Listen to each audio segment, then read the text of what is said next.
Halo, selamat sore teman-teman. Ya, tadi pagi saya sudah melakukan timbang badan ya. Tadi juga sudah saya share tuh di Facebook untuk update berapa sih hari ini timbangan saya, progres penurunan berat badan saya dari tanggal 26 Januari sampai sekarang tanggal 1 Februari ya. Oke, jadi awal itu timbangan 96,9. Terus sempat kepleset juga itu ya, tanggal berapa itu, wah itu lupa itu. Lupa banyak makan, ini karena faktor mungkin agak stres gitu ya, banyak pikiran gitu ya. Nah, tadi pagi 94,6 kilogram. Ya, jadi turun sekitar 2,3. Terus bisa nggak bang itu sebulan sampai 10 kilo targetnya? Ya kita coba. Karena kita tetap harus punya target, di mana target itu bisa memotivasi kita gitu kan. Kalau seumpama dalam pelaksanaannya kita itu tidak bisa mencapai target, ya nanti bisa menjadi evaluasi gitu, apa aja yang mungkin salah atau kurang apa kita selama diet ini gitu kan, kok tidak bisa mencapai target gitu. Seharusnya bisa, soalnya berat badan saya kan masih overweight ya. Kalau secara teori medis masih obesitas gitu, masih obesitas karena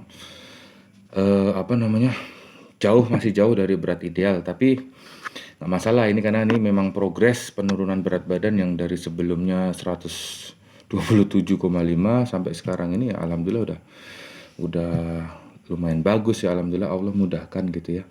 Oke rekan-rekan, jadi saya mau cerita tadi pagi itu saya mengkonsumsi fat burner ya, fat burner tapi yang alami, fat burner yang insya Allah tanpa efek samping yang berlebih kepada tubuh gitu ya, karena bahannya itu alaminya itu apa ya, kopi dan lemon.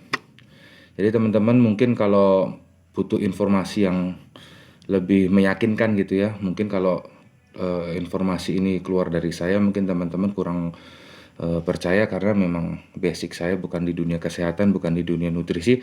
Tapi silakan teman-teman buka nanti di Google, di YouTube gitu, apakah betul kopi dan lemon itu bisa membakar lemak gitu ya. Itu jadi saya mendapatkan informasi itu ya, saya laksanain gitu ya, saya lakuin gitu. Tapi intinya bukan apa yang kita konsumsi gitu, berapa fat burner yang kita konsumsi itu akan percuma kalau kita tidak menggunakan tubuh kita ini yang sebagai mesinnya itu untuk bergerak gitu loh. Gitu. Jadi kalau kita konsumsi kopi sama lemon cuman tidur-tiduran aja ya nggak akan berpengaruh gitu ya. Tapi kalau kita udah minum kopi dengan lemon sebagai fat burner, terus kita berjalan kaki, ya itu akan membantu mengoptimalkan kita dalam pembakaran lemak. Oke, itu teman-teman yang saya lakuin ya tadi pagi. Saya minum kopi dengan lemon. Ya saya cuma sit up, push up lah gitu ya di rumah. Karena saya mau ke gym, sebenarnya bagus ke gym. Jadi sebelum kita melakukan jalan kaki, kita melakukan dulu yang namanya angkat beban ya. Bukan beban hidup, tapi ini beban beneran ini. Dimana kalau soalnya kalau semakin besar otot kita itu, semakin besar kalori ataupun apa ya. Pokoknya kalau kita itu otot kita besar gitu ya, otot kita banyak gitu, itu kalori yang kita butuhkan itu besar gitu. Jadi lemak itu bisa cepat diurai lah gitu ya kalau kita itu ototnya besar gitu. Tapi kalau saya kan rumahnya jauh, kalau mau ke gym itu makanya saya siasati dengan sit up, push up gitu ya. Teman-teman juga bisa gitu sambil tiduran gitu melakukan plank, sit up, push up gitu ya.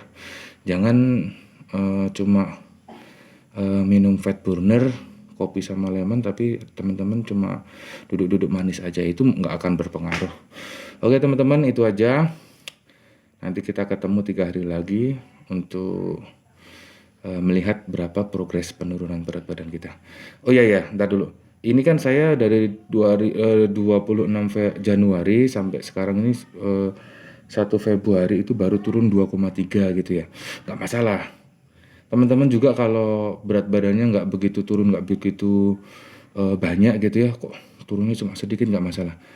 Oke, yang penting kita tetap melakukan itu ya, tetap melakukan olahraga, tetap melakukan intermittent fasting. Mungkin tubuh kita sedang